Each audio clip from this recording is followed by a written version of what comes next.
Look at this handsome man right here, the unexpected hero for the common man in society, you and I, normal thinking human beings who live outside of the Hollywood bubble. This man, as we all know, took complete and utter devastating shots at Hollywood at the Golden Globes this past week.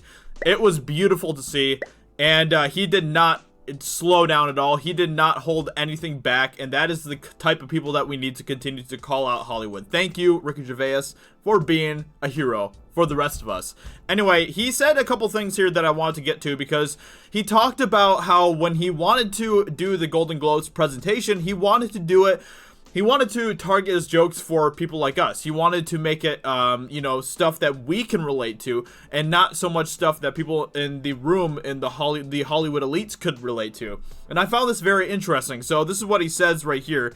He says, because, let's see here. So he talks about why he wanted to do the Golden Globes and stuff, and then the person interviewing him here said, so again, why do it? Because it's fun. It's fun. The first time I did it, I thought, do I pander to the 200 privileged egos in the room, or do I try and entertain a global audience of 200 million people sitting at home who aren't winning awards? Well, no contest. I try and make it a spectator sport. I try and play the outsider. It would be nauseating for me to come out and go, hey George, how you doing? Thanks for letting me use your villa. Hey Brad, see you tonight, yeah? It's horrible. I've got to be the bloke sitting at home who shouldn't have been invited.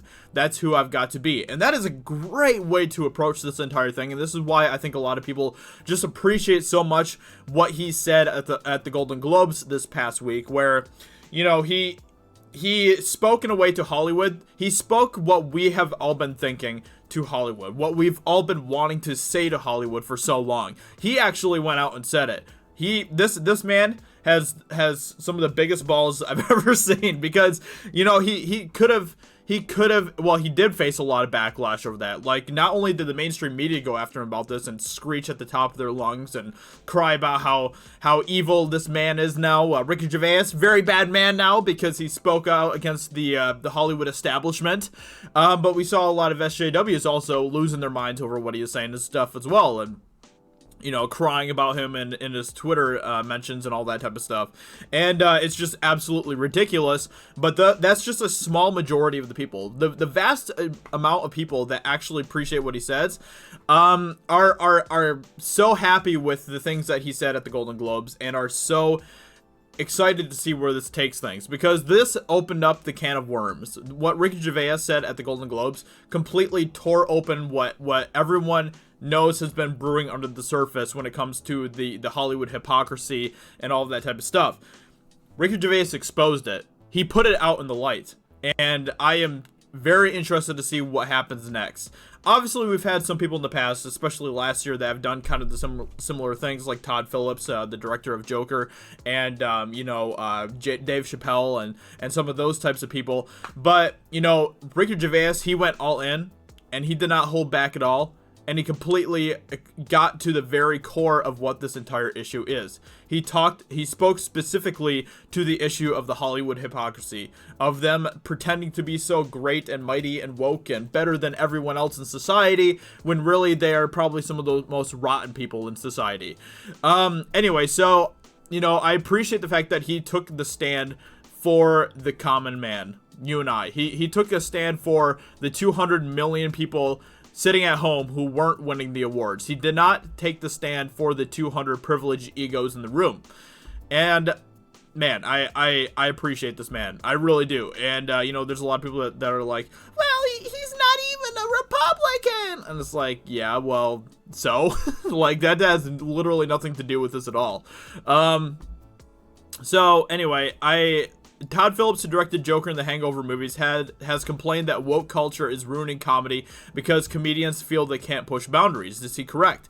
People like the idea of freedom of speech until they hear something they don't like, so there's still a pressure, but that doesn't mean I'm going to water it down or back down and not say what I want. It's just another form of what we've been through many, many times. It used to be called PC. I think those things start off with good intention, and now they're mugged. It's a good thing to not be racist and sexist and homophobic.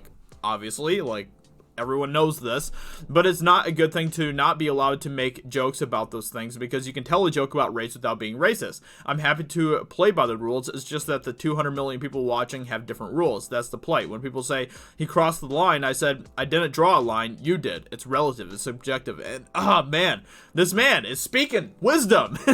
I love what he's saying here. This is so good, and it's so true. Literally everyone knows that racism, sexism, and homophobia is wrong, right? Like these are just normal things that we know.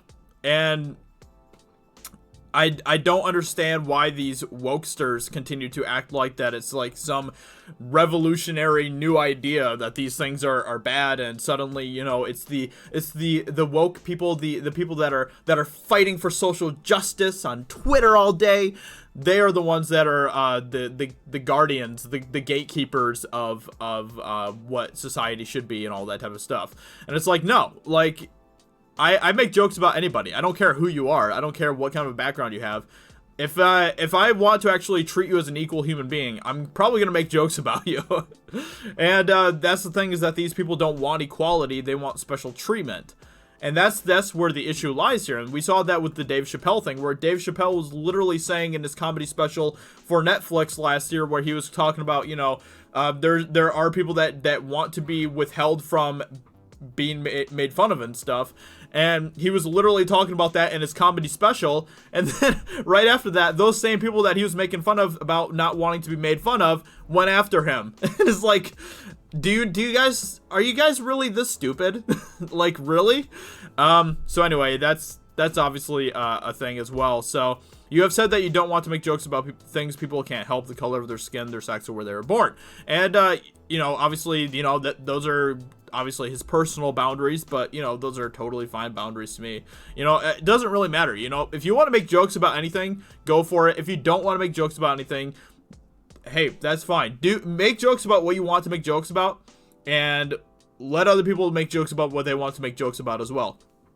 I think that gatekeeping jokes in particular is one of the most stupid things I've ever seen, and it happens a lot, and it really irritates me. It really does, because I make some pretty crazy jokes sometimes. I like being a little bit on the darker side when it comes to humor a lot of times, but you know, sometimes I have to kind of watch what I say, because, you know, there's some people that would get offended and all that type of stuff. And it's kind of like, okay, well, you know, I really shouldn't worry about that. I really shouldn't worry about what other people get offended by or not get offended by. You know, it's ridiculous. And I know that I need to work on that as well and stuff. And, so anyway, that was kind of a rabbit trail. But with that being said, hope you guys enjoyed this video. Let me know in the comments below what you think. What do you think about what Ricky Gervais has said in here? This is a great article, by the way. It really gives a lot of light into Ricky Gervais, and it's good hindsight, especially since this article was written like right before the Golden Globes and stuff. And it's really funny because in here you can kind of see where Ricky Gervais is planning to go with what he says at the Golden Globes. You can see where he says stuff like he's gonna go after Hollywood, like he's just gonna flat out just take on Hollywood, and it's pretty great to see. So with that being said, go check out this article if you want to. This is at the Hollywood Reporter. So hope you guys enjoyed. Subscribe if you're new, and I will talk to you all very soon in another video. Talk to you later. Bye.